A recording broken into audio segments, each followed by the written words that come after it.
oh my gosh, my whole life is going to change.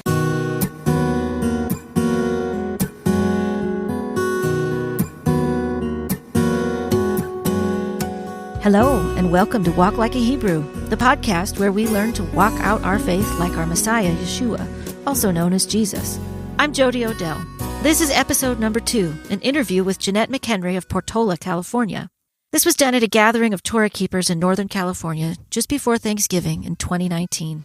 I did the interview on the fly with my cell phone, so you'll hear background noises and even some cell phone interference. It's pretty obnoxious, but I couldn't edit it out, so please forgive the technical difficulties and enjoy the testimony. Shalom. Okay, so we are here with Jeanette McHenry. We are at Friendsgiving weekend in beautiful Esparto, California. Is that how you say that? Yes. Esparto. And we're going to talk to Jeanette a little bit about her walk in Torah keeping. All right, so first, Jeanette, can you please just tell us a little bit about yourself? I'm married to Scott McHenry. We have 4 beautiful children. Peyton, who's 14, Connor's 12, Declan's 6, and Grady is 4. And we live in Northern California in a small little town. And we've been there about 2 years. Before that, we lived in Reno. And we've been Torah observant for 10 years now.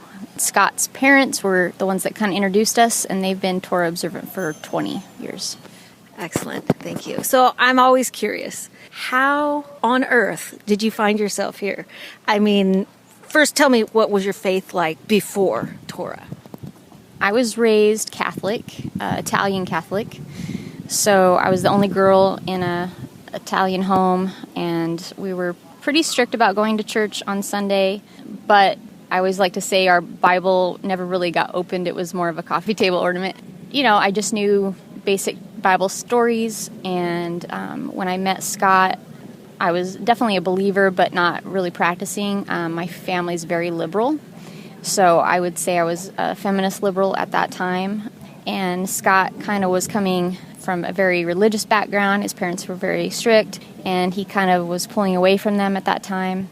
So when we got married, we just kind of agreed that we weren't going to have organized religion in our family.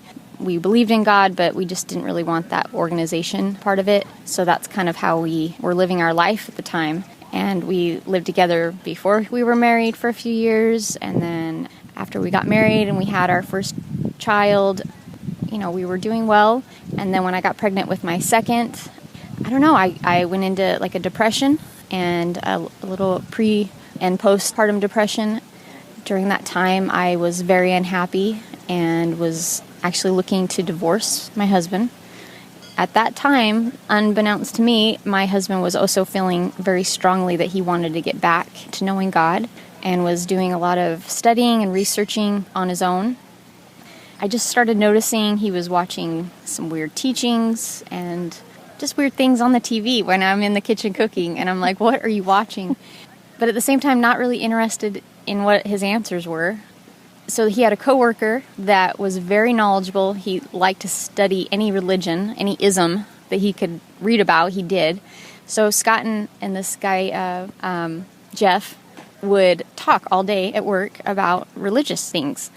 This kind of was a blessing because what happened was Scott had questions, and he thought, well, who can I ask? Who knows a lot about the Bible? And so he immediately started calling his parents and going, hey, have you ever heard of this? Have you ever heard of that? Well, what had happened is over the years, his parents had grown to not know, they knew better and don't talk to them about religious stuff. So they felt like, wow, a door had just been open, opportunity. So they started sending Scott these, different teachings about Torah, just open up the dialogue for them. So he starts watching these teachings from his mom and dad, and so whenever they would come into town, because we lived in Salt Lake City and they lived in Reno, they'd come in, and we always knew that they would leave on Saturday and go to a Shabbat service.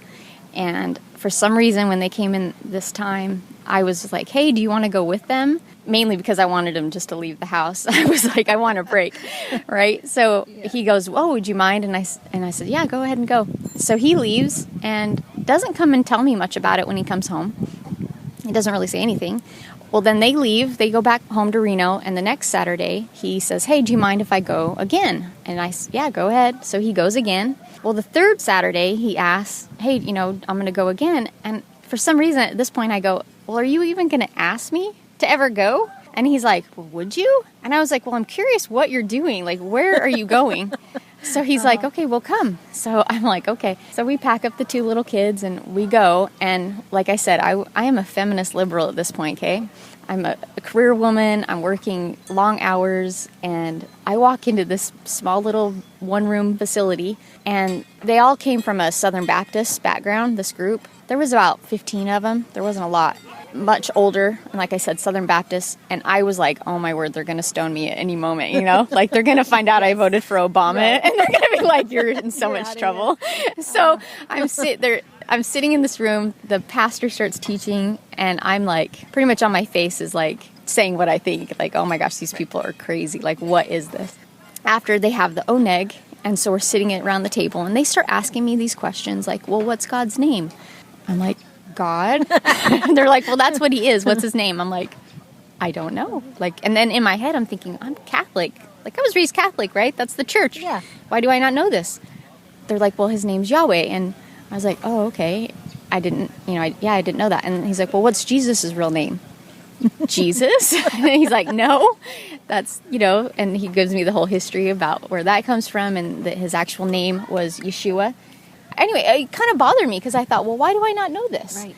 So we leave, and the next Saturday comes around. He's like, well, do you want to come again?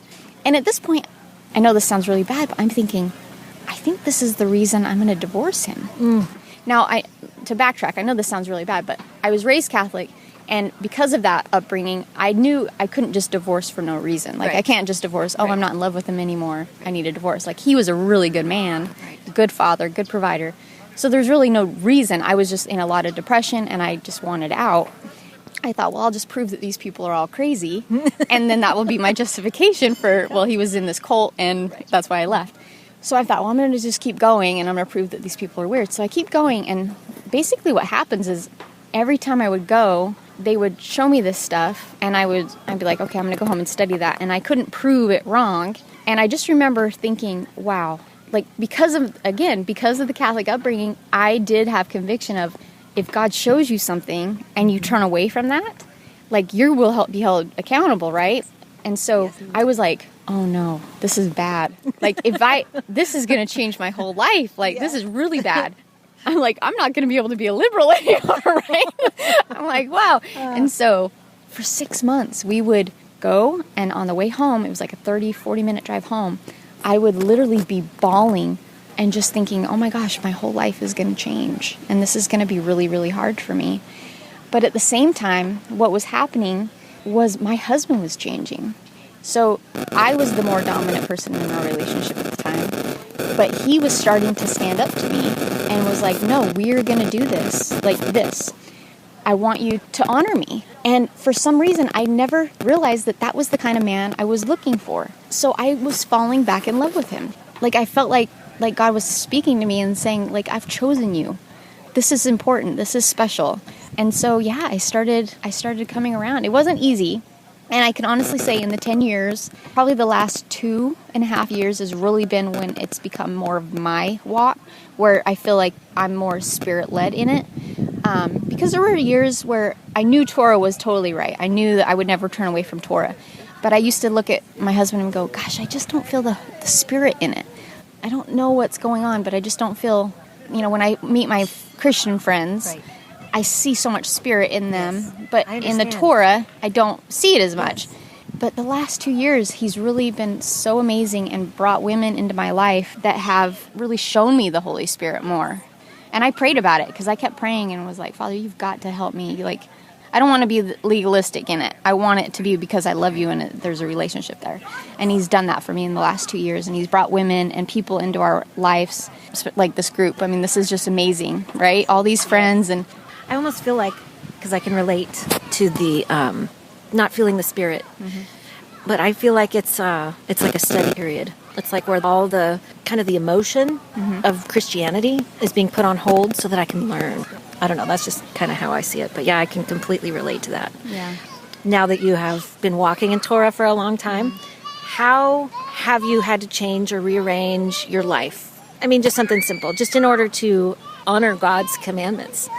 Well, honestly, the big thing is I gave up my career. I mean, I literally was like, I don't know, if a year into Torah, I had like an emotional breakdown of this is not how I should be raising my kids. Like, I'm gone so much. And my personality, unfortunately, is very consuming. When I'm working on something, it consumes me. So I could see that they were not getting as much of me as they needed. So we had the big house, we had the fancy cars, we had all that stuff. And I looked at my husband and I said, honey, I just don't want it anymore. And he said, we can do this. We can get you home, but you have to give all this up. And we did. And we got rid of the cars. And I was like, okay, well, we don't have a lot of money in the house. So we could put it on the market for 30 days. If it doesn't sell, then it won't. Like, we wouldn't lose money. Right. And so we did. We put it on the market. And day 28, we got a full price offer. Oh. It was a miracle. I swear it was, definitely God's blessing, because I was like, we'd have to short sell it after that. But anyway, so we got rid of the house. We actually lived in a travel trailer for a couple years, and that's when God really blessed my husband with a huge pay raise job offer that brought us into Reno, which was awesome because his family was Torah observant, and we could move and be closer to them. And that's been a huge blessing for us. And the other part that was really interesting is my in-laws. I really struggled with them, but me being Torah observant was what brought me closer to his family. Hallelujah. Yeah. That always helps, doesn't it? Yeah. Okay, well, thank you. You're welcome. I love hearing your story. That was wonderful. So now, just real quick, who are your favorite teaching resources? 2 or 3 off the top of your head. I love 119. They're always I like them. 119 Ministries. And I can't ever pronounce his last name, but PD, it's riseonfire.com. Riseonfire.com. Okay, riseonfire.com. He's got a YouTube channel, and he's written a book called Reigniting Spirit and Truth, which I really loved. Thank you. Thank you, Jeanette. Thank you for listening to Walk Like a Hebrew. This podcast is completely listener-supported. So if you like what you hear and want to hear more, please consider making a one-time or recurring donation by going to sheholdsforth.com and clicking on the donation button. That's SHEHOLDSFORTH.com. Huge thanks to Jack Lane of Northern California for the wonderful music. You can get Jack's CD, Lord, I Lift Your Name, at jackmlane.com. Thank you for listening. May Yehovah bless you. We'll catch you next time.